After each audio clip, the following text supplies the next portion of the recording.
Spring is the perfect time to have your HVAC system inspected by a professional for several reasons. After the winter months, your HVAC system has likely worked hard to keep your home warm. A spring checkup allows professionals to assess any wear and tear, ensuring that the system is in good condition for the upcoming cooling season. Spring maintenance is a proactive measure to identify and address potential issues before they turn into major problems. This can help prevent unexpected breakdowns during the peak seasons when your HVAC system is crucial.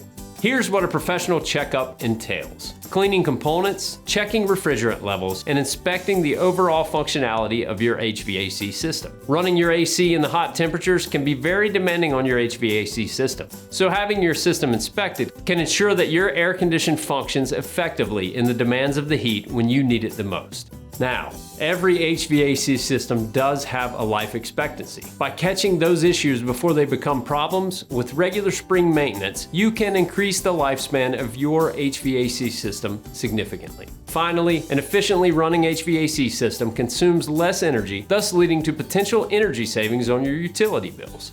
Waiting until the summer to have your HVAC system checked may result in worse damage, longer wait times, and higher service demands. To schedule a home HVAC system inspection today, visit fhfur.com.